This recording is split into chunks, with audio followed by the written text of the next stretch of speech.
Hello, squad, and we're back. Welcome to another episode of the Bobby Nutrition Podcast. Slightly different this week. I'm flying solo. as you probably saw last week, we had a very special guest. We had little baby Theodora with us. And Jess is going to keep doing the podcast with us, but we're completely transparent here. We're all a big family. It's depends on when you watch this, but live, we are 4 weeks away from Christmas, at the end of November right now. And my mum, she makes soft furnishings for a living. So she's got her own soft furnishings business. She has for the last 40 years, I think. She makes curtains and things like that. And the run up to Christmas is always incredibly hectic for her. She normally has baby on the day that we do the podcast, so Jess can come and help me, but mum is extremely busy.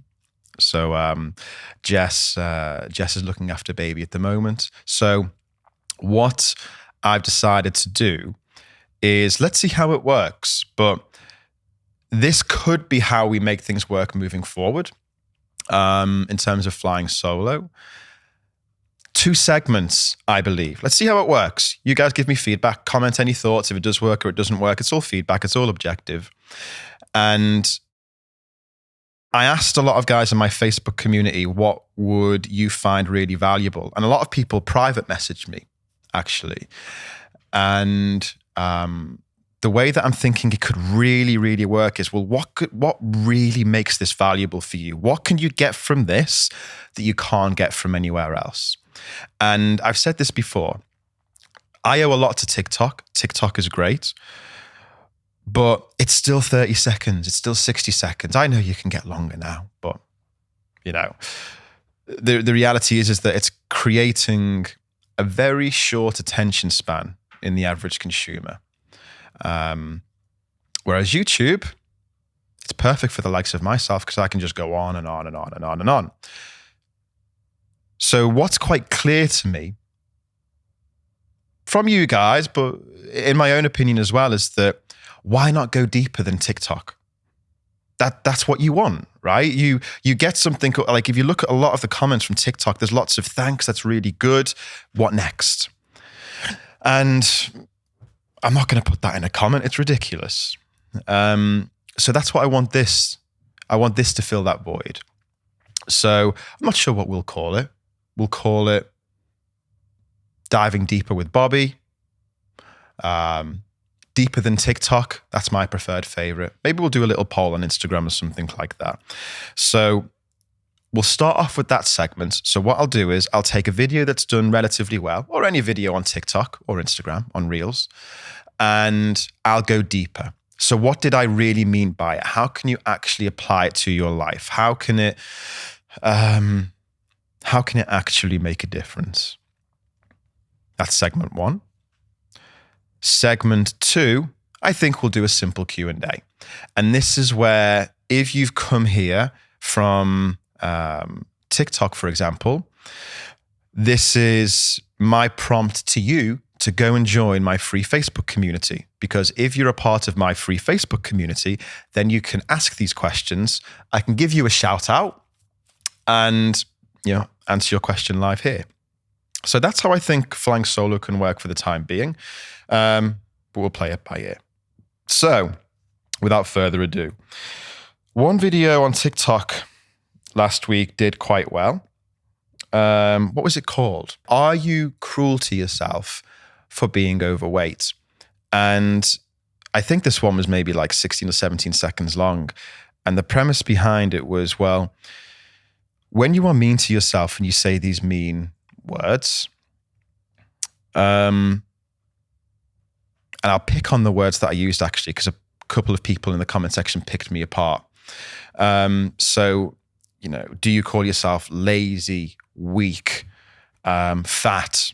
That's the one that I'll come to. Disgusting, ugly.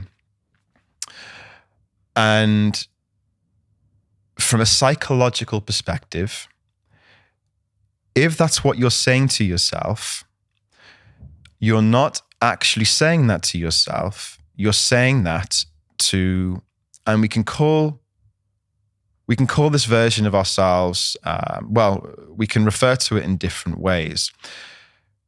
You are saying it to your inner child.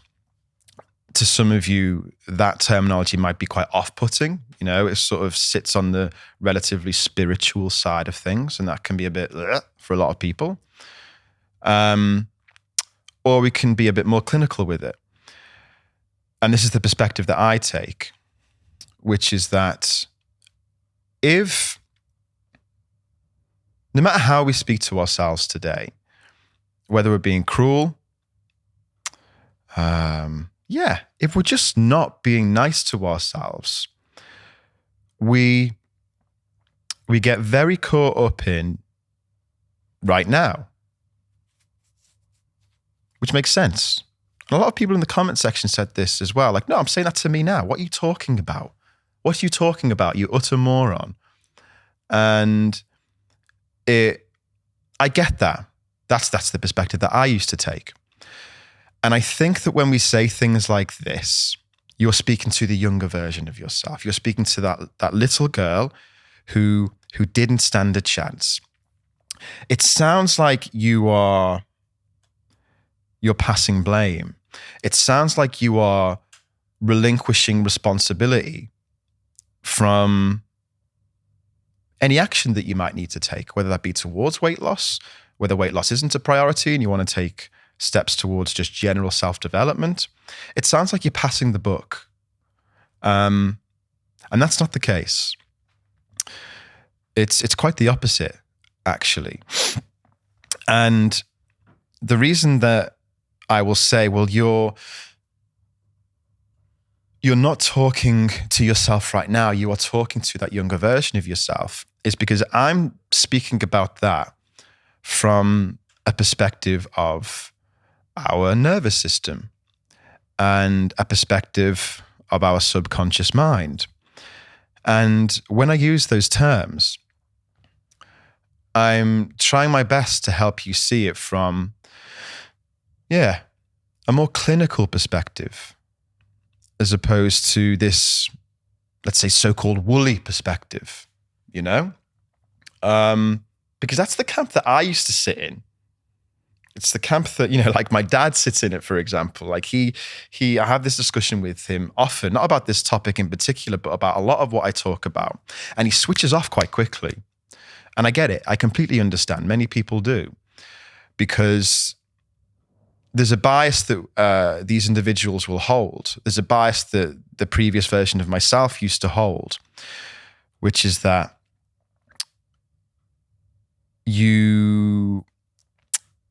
how do I put this? There's a big sector of society today that do play the blame game. Victim mentality, dare I say it. And a big chunk of this sector, from my experience, buy into that type of conversation, the conversation that I'm trying to sell. And the likes of my dad and the likes of my previous self will get these two sectors of people and, clunk them together. And that's what is so off-putting. Because then the conclusion has to be that if you believe in speaking to your younger self, for example, you are inherently part of that victim mentality group. And it's not. There are various sectors within the let's call it the self-growth community. And I come at it from quite perhaps a stoic perspective, a very, very objective perspective, very firm, yet very compassionate as well. But that compassion is not fake. That compassion is a byproduct. It's a consequence of, to come back to the video itself and the perspective that I'm trying to take, the perspective of the nervous system and the perspective of the mind, and neurologically how all of this works. Maybe that's because I am an inherent cynic, and for somebody to just give me compassion, I can't really accept that, because it does sound like a cop-out. If I don't feel like I deserve it in the given moment, you can say any kind words to me, they'll go in one ear and straight out the other, which I know will be the case for a lot of you guys as well. So compassion can be fake. It can be denial. Oh, you're great, you're perfect, everything is absolutely fine, don't worry about it. If that worked, well, you wouldn't be listening to this podcast. You wouldn't be watching this podcast. That's why I believe we have to have this. We have to analyze it critically. We have to look at it in a truly objective manner. And that's the perspective that I'm coming at this from. Coming back to that word fat. So you might say cruel words to yourself. And I called fat out for a reason, because people, understandably so, brought that up in the comment section in TikTok. Sometimes they called me out. Sometimes they just passed their general opinion because they knew I didn't mean anything by it. What they say is, well, fat is a description. It doesn't have to mean something. Couldn't agree more. Couldn't agree more. So let me be absolutely clear that whenever I do a video like this, and I use these words, these are the words, I'm using them in a way that I would imagine you using them, because I know that you will say that to yourself. So the point that I'm trying to make is that, yeah, you're right. It's not about the words. It's about what you have made the words mean. That's all. So whether fat's the one that we see around a lot today, and there's an extremely negative connotation towards it. Some can be more justified than others, and vice versa. But none of it is absolute. But the point is that if we say, oh God, I'm so fat, doesn't matter what is globally objective or not. What matters is what you mean to yourself in that moment, and it's not a good thing. So when you say these cruel terms to yourself, you're saying it to your inner child. What does that mean? How can I believe in what you're saying, Bobby, when it just sounds like a load of hoo-hoo? It just sounds like I'm trying to stroke my ego and be nice to myself, when really I should be punishing myself. Well, first of all, I don't know you. I don't know your story. But I would put my last pound on the fact that you have probably used shame as your fuel to change. Thanks, he's put the reminder on the screen. Nice big font. Thanks, mate. No expense spared.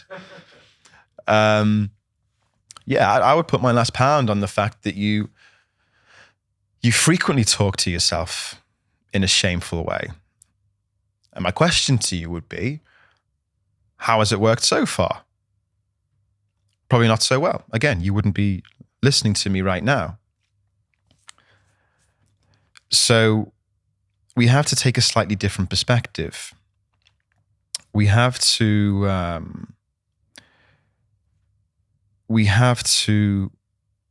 truly understand where it's coming from.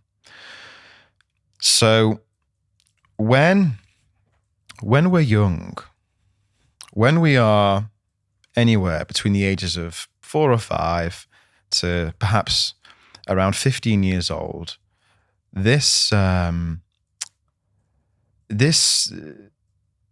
of our lives is fundamental to who we're going to be when we grow up. It's everything, in fact. It doesn't have to be, because you can do a lot of deeper work as you get older to challenge the biases that come as a result of that upbringing. But I think we can all agree that we'd prefer not to have to do that work. So this is all coming from the assumption that you are not doing that deeper work or haven't done it effectively yet. And when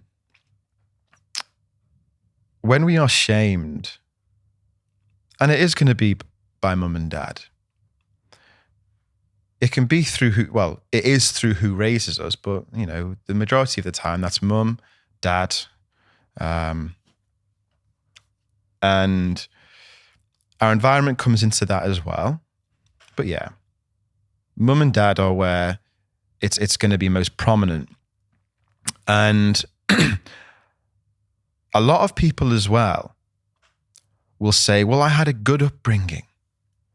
I had, a lot of you won't have, a lot of your parents will have been assholes. But a lot of your parents as well will have intended really, really well and done the absolute best they could. And for a lot of people, therefore, that can make the deeper work today very, very difficult, because it sounds like, once again, you're passing the buck and you're blaming your parents for something that you feel you should be blamed for. So this isn't about playing the blame game. This is about helping you understand at a neurological level, just help you understand yourself a bit better. Because if you don't understand yourself, you can't have compassion. And this loops back to my earlier point now. The compassion can't be forced. So when you're standing in the mirror and you're saying all of these nice things to yourself, these affirmations that so many so-called coaches bang on about these days because it's so trendy, it's a waste of time. It's denial. Because to you at that point, it is a lie. You don't believe it. You're just lying to yourself. And when I say you're just lying to yourself, I'm not saying that there isn't inner or external beauty there. I'm saying in terms of how you perceive it, it's a lie. You don't believe it. So what I often say to people is that compassion has to be a byproduct. It's like similar to weight loss. It has to be a byproduct of the deeper work. The weight loss has to be a byproduct of the deeper work. Otherwise, you are fitting yourself, who is currently a square, into this circle of inner acceptance, and it's just not going to fit. This is why when you might have lost weight in the past, it's come back on, because internally you're the same person. So compassion can't be forced. We have to understand it. We have to understand why you are the way you are, why you make the choices that you make at an unconscious level, at a subconscious level. So looping back to the point of mum and dad, we're just creatures at the end of the day. We're not special. You're not special. I'm not special. We're just consequences of evolution and biology. So for me, when you take that very clinical perspective of it, it can take the weight off. Half of the problem that a lot of you guys will have is that you have yourselves on a pedestal and you don't even realize the only way that you can get through day to day is by having your ego stroked. And again, that's not your fault. That instinct that you have to this desperate reach for external approval, it's not your fault.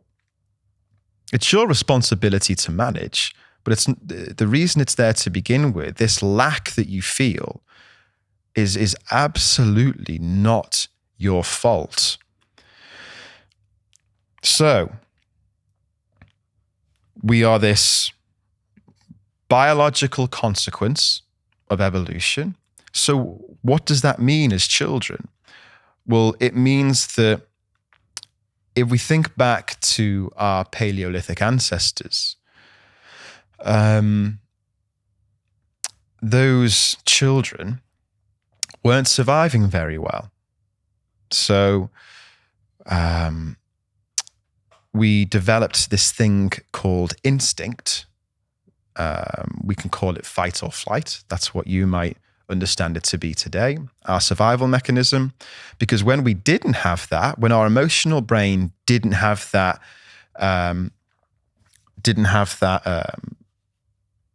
instilled within us, we weren't doing too well. So evolution came along and said, well, this isn't good enough. We need to help this kid because he's slow, he's weak. She's not strong enough to build shelter. She's not strong enough or fast enough to hunt. And she's certainly not fast enough to get away from the scary monsters that are, eating her siblings, essentially. So this is where this evolution came along, and our emotional brain changed into what we understand it to contain today. So that was fantastic then, because it literally helped us survive. The problem is that we fast forward to today, and what we understand is that we've got exactly the same brain, thereabouts.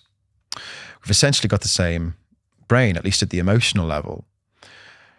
And the problem with that is that we therefore have a brain that is looking for problems. It is looking for what is quite literally trying to kill you. But nothing's trying to kill you. In the grand schemes of what that function of the brain was designed for, you're completely safe. 99% of the time anyway, in 99% of cases. So everything that it perceives at that fragile young age is absorbed so that you learn from it and can never experience that pain again. And this is why you carry so much shame with you today. Because if, let's say I use this example often, if you bring a test home from school and you feel like you did really well in it, doesn't matter of the number. Let's say it was 85%. I think most would argue that's good. No. And all your parents say is, well done, Sandra. Well done, Timmy. Next time, let's go for 87. Remember, our brains are just a biological consequence of evolution. So I know when we feel things, we think that it's like up in the ether, and it's difficult to quantify. No, but we can quantify it. We can quantify it. We need to take it back to this clinical space of everything that I just described, which is that at that age, we are looking for what is trying to kill us, even though nothing is. But as far as our brain and our nervous system is concerned, that situation is death. So we experience this shame. We don't learn through the intention that mum and dad might have in that moment, which is logically to make sure that, you work hard maybe, or that you're going to be okay when you're older, because higher grades generally mean a better job. So, you're going to be financially secure. And at least for my parents' generation, I would argue for many of your parents' generation, that's priority number one. But that's logical. And for the reasons that I mentioned, the child's mind isn't logical. So we absorb it. We feel. We learn through how we're made to feel, not through what we're told. We learn through how we are made to feel. And that feels shit. Because to a child, what that means is, mum and dad, that's the two people who are meant to look after me, no matter what, that are meant to love me unconditionally, have just proven to me that my love, or the love that I deserve, is conditional. That's how a child's mind works. That's how your mind worked. And that's probably why you still use shame to this day to fuel yourself. That's why you feel like if you're mean to yourself, that it's gonna, I don't know, kick a weight loss plan off or whatever it might be. But that's why it's natural for you to say those things, because it's all you've ever been exposed to. It's what you've been taught at an unconscious level is not just an acceptable way to speak to yourself, but it is the appropriate way, is the way that you can grow as a human, when it's quite the opposite. So coming back to, well, how do we link present day then to that? Well, if that child from millions of years ago just experienced that one time and the mind didn't do anything with that to learn for the future, then it would be, kind of pointless, wouldn't it?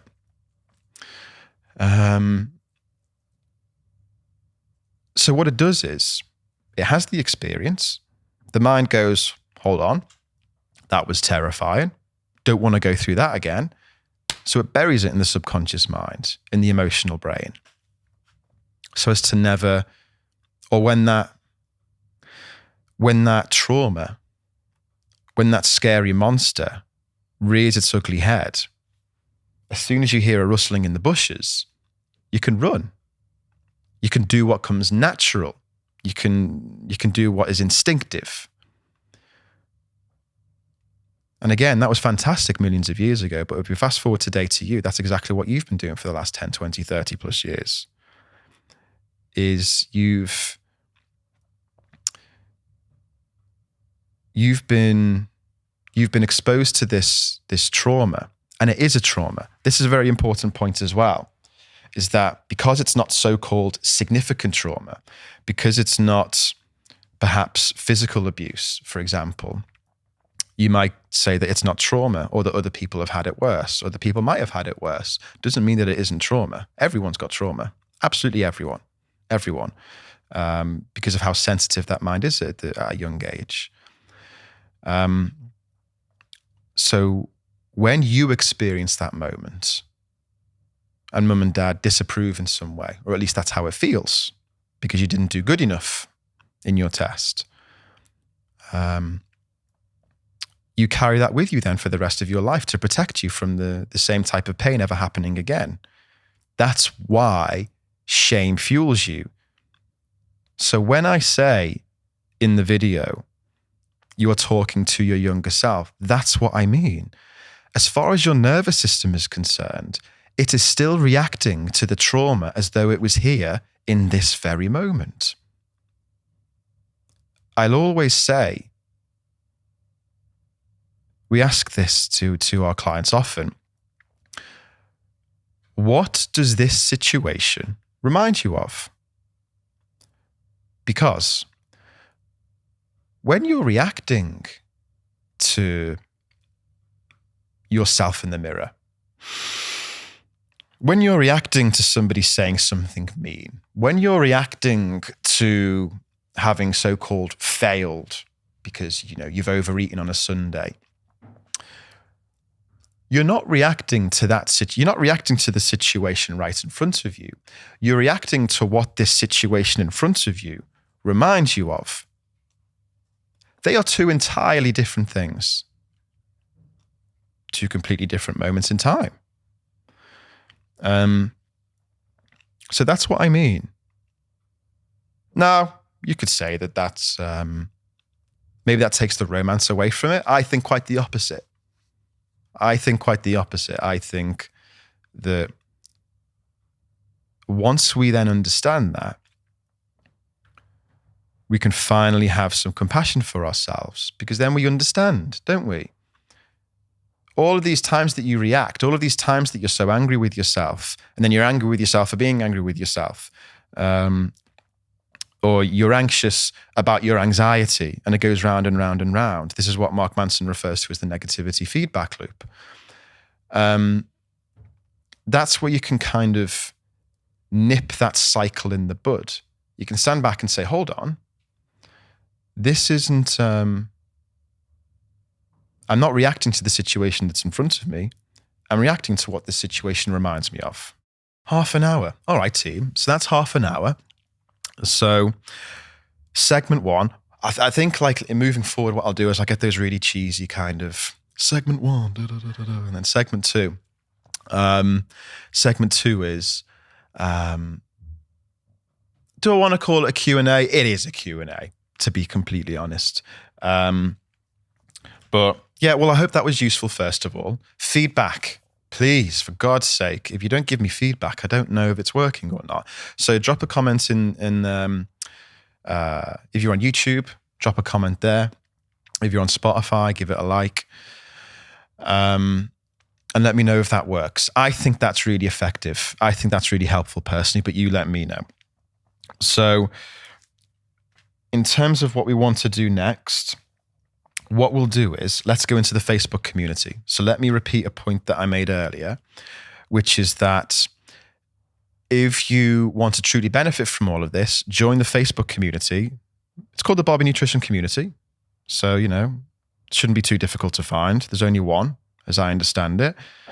And you can ask your questions. So what I'll do is I put a reminder on my phone every, Wednesday or Thursday to jump in here, throw the question in, say, right, it's that time of the week, team.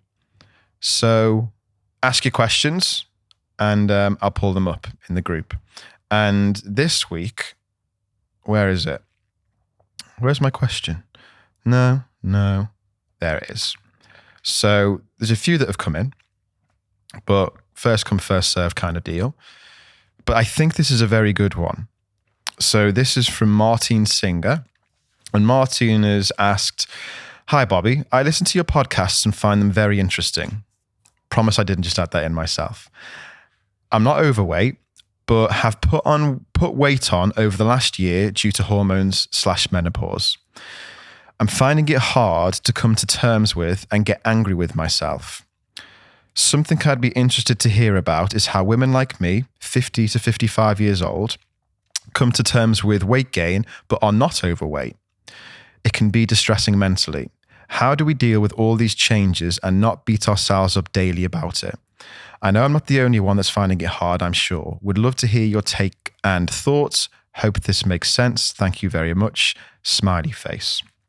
So there's a number of things in there, so I'll break it apart one by one, and I'll try to follow my train of thought. This is where I need Jess. She needs to hold me accountable, but I'll try my best.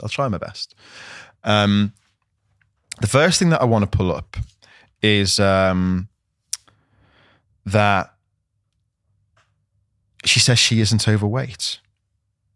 How interesting. What can a fair conclusion, therefore, be from that? Surely that it's not, at least in isolation, about the weight. It's about what the weight means to you. It's about what it represents. Or what, in Martine's case, this so-called change represents. Because she's not overweight. So what Martine's done, quite naturally, is she feels like she's kind of in this purgatory, which is purgatory? Do you say Tory or tree? I'm not sure. Purgatory. And purgatory. And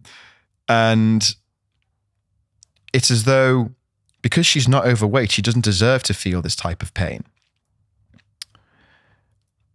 But if she feels it, she feels it. This is the point. It's not about the weight. It's about what the weight represents. Loads of people will challenge me on that. And I get it. I so understand. But try your very, very, very best to imagine a different world where we didn't have any societal pressures. It doesn't even have to be a different world. I could drop an overweight individual, take them out of the UK and the US, which has horrific societal standards to beauty, drop them in a completely different culture on another side of the world that absolutely none of us are familiar with, and their body could be celebrated because they've been brought up with a completely different set of values that are alien to us. So these people who are overweight, who are in this other culture, these people are promoted and rewarded for their size, but yet over here they're not. So these people then don't have the fuel to change, and these people do. I'm not saying either is right or wrong there inherently, because it's very nuanced, but the conclusion has to therefore be that what is fueling change in you, in this case anyway, is shame. Because if you had it over here, there would be no shame, and therefore, in your eyes, there would be no need to change. So that's the first part, is that you have to appreciate that even though the obvious answer is always going to reference what you look like, that's just because it's thrown in your face every day, subliminally. And I'm not talking about people saying obvious things such as you're ugly and you're fat and that type of thing, right? That's obvious. I'm just talking about the subtlety of advertising when there's only skinny people in it. And maybe more subtle things than that I can't even think of. But you know what I mean? Like these little elements of life that we're exposed to when we jump on TikTok and we see this and we see that, it all soaks in. There are so many moments in our lives that are all going to feed into the bias that we have to what is and is not acceptable. But it's the feeling in the end. That's what we have to conclude to that. It has to be about the feeling. So like the old saying goes, you're not searching for weight loss. You're searching for the feeling that you believe weight loss is going to bring you. And a lot of people, there was a study done referenced in the famous psychology book, Psycho-Cybernetics, where a group of people underwent surgery. I can't remember if it was, standard sort of plastic surgery or weight loss surgery. I can't remember. But they changed their physical appearance. And you'd think with my agenda that what I'm about to tell you is that all the people there, they changed their bodies. And you know what happened? All of them still hated themselves in the end. But that's actually not what happened. It was actually split. Some people did still hate themselves, but other people didn't. And the conclusion from that was that the difference between the people who did accept themselves and the people who didn't was the people who were able to embody the change. And what we mean by that is people who were able to truly believe in themselves, who were able to maybe as a stroke of luck, realize that the trauma that they have carried with them for so long, now that they have changed physically, that it's maybe a slap in the face of that trauma, and it means that, you know what, that trauma doesn't have to define me. I don't know. But that was the conclusion, was that there was a split. So whatever you can do it's all about the feeling. It's all about how you feel in the end. It's not a direct consequence of how you look. It's just that, very frequently people do lose weight and they are happier. But that's another relatively complex conversation, because then it's like, well, are they happier based on what we see? Like, are they truly happier? How do we measure that? It's impossible to say. I don't know of any studies that can go to that level of detail. Because my argument would be that if you lost weight and you were happier, there's a high possibility that you are just somebody who craves external validation, because that's what you're going to get. You're going to get more external validation when you lose weight than prior to losing weight. So what happens when the doors are closed and you're at home alone? You're then going to jump into other coping mechanisms, or hop on Instagram, because the external validation doesn't happen outside. So then we have to take selfies, and then, well, let's get it at home instead and get more likes now. Didn't get as many that time. Let's post another one from a different angle. Sorry, but that's unhealthy as fuck. So my argument would be that those people who are apparently happy after losing weight, maybe you are, like, I can't say, but I also don't think you can disagree inherently with what I've just said there either. So just be careful. So that's in terms of feelings and what weight loss means, or may not mean to you.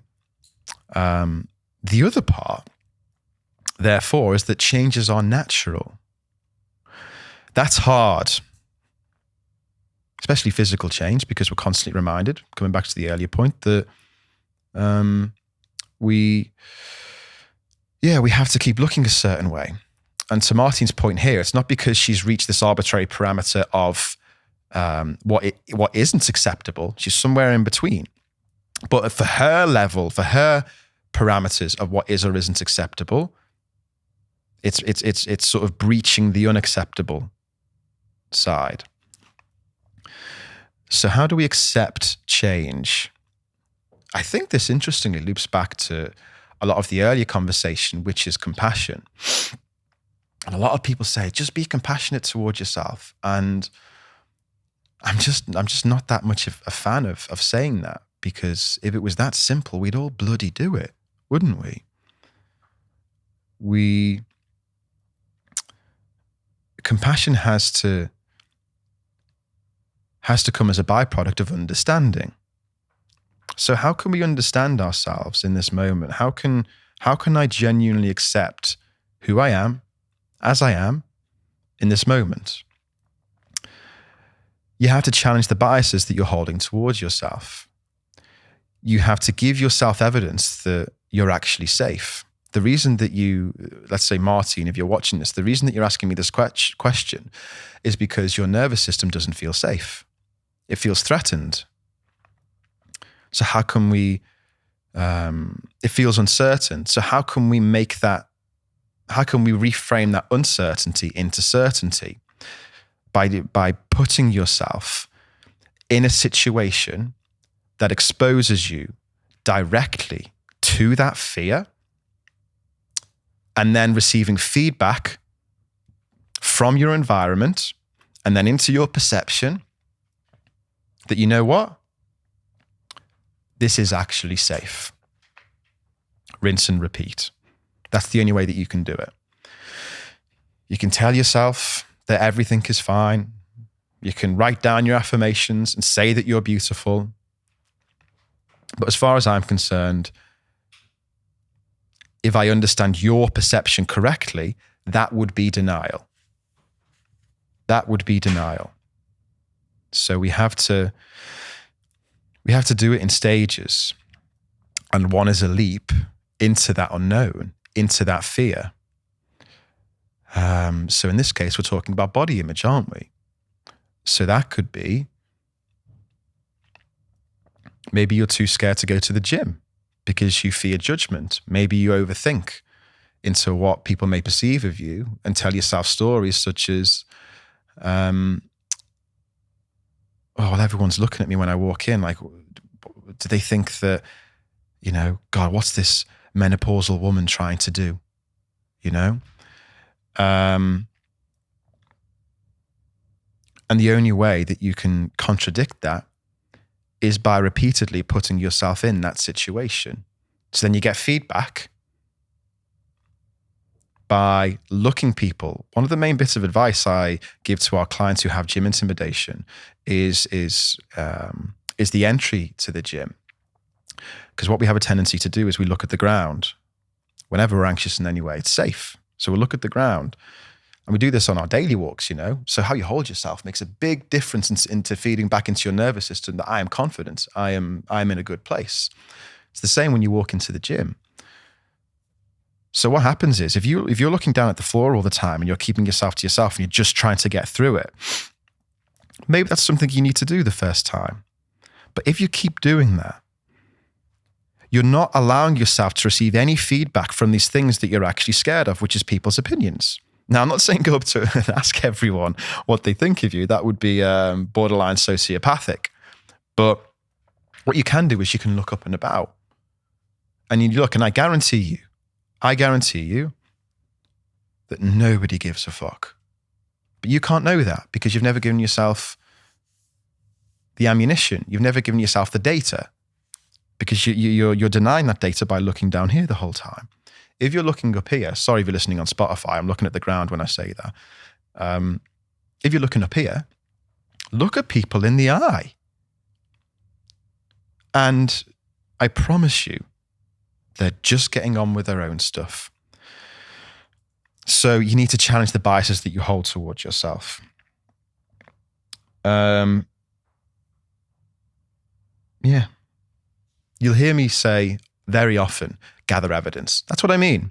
You've got to gather evidence. The only way that you can change your belief system around yourself is to gather evidence to directly contradict the previous evidence that the previous bias holds.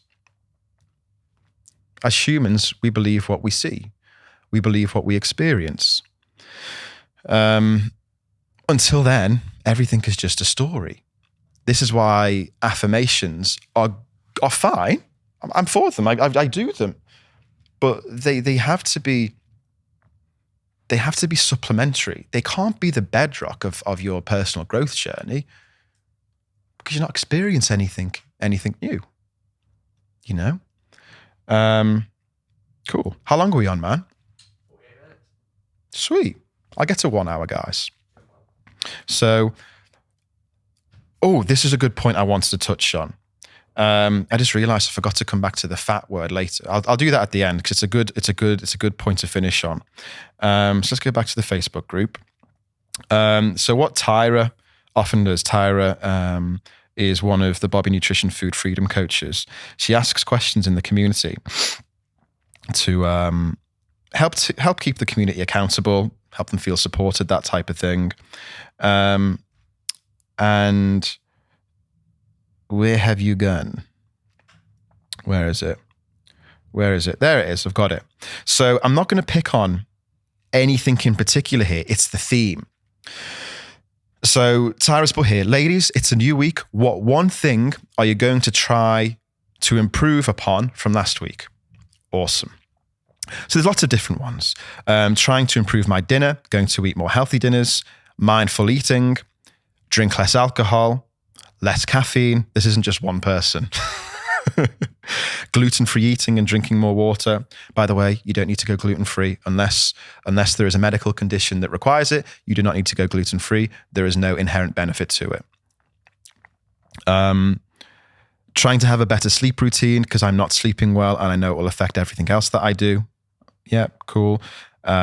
Move more, eat more greens, etc., etc. So it doesn't matter what those things are. That's not the point that I want to capitalize on here. The point that I want to make for you, if you're watching this, is that you would answer something similar. The question that I would ask you is, why the hell should it be any different this time? You've said those things to yourself, every week for the last 10, 20, 30 plus years, no?